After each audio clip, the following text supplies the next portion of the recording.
السلام علیکم، S M news کے ساتھ میں ہوں مقدر رضا۔ ایس ایم نیوز اسٹوڈیو میں خوش آمدید۔ خبروں کا سلسلہ بڑھاتے ہوئے خبر شامل کرتے ہیں کراچی سے۔ کراچی میں پاکستان مسلم لیگ نون کا عوامی قوت کا بڑا مظاہرہ، ایک بار پھر حکومت پر شدید تنقید۔ گجرانوالہ کے بعد کراچی میں بھی اپوزیشن اتحاد پاکستان مسلم لیگ نون نے بھرپور عوامی طاقت کا مظاہرہ کیا۔ مزید تفصیلات جانتے ہیں بیورو چیف ذوالفقار علی سے۔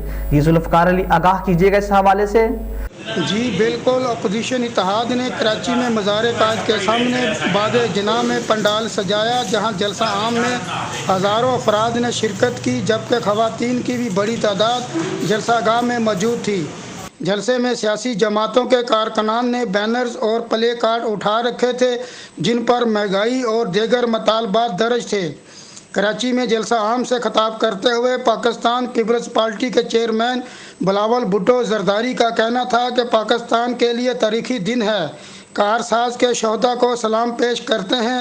تمام آزادیوں کا ضامن جمہوری نظام ہے۔ حکمران اپنے فرض ادا کرنے سے منکر ہیں۔ آج غریب مہنگائی کی چکی میں پس رہے ہیں۔ انہوں کا کہنا تھا کہ وزیر اعظم کو مہنگائی کی خبر ٹی وی سے ملتی ہے۔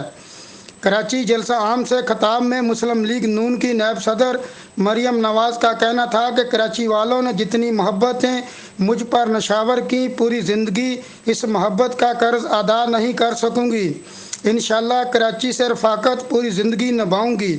مریم نواز نے کہا، مجھے کہا کہ بچی ہے اور نانی ہے۔ میں 2 بچوں کی نانی ہوں اور فخر کرتی ہوں۔ یہ بہت خوبصورت رشتہ ہے۔ آپ نے بات کر کے مقدس رشتے کی توہین کی ہے۔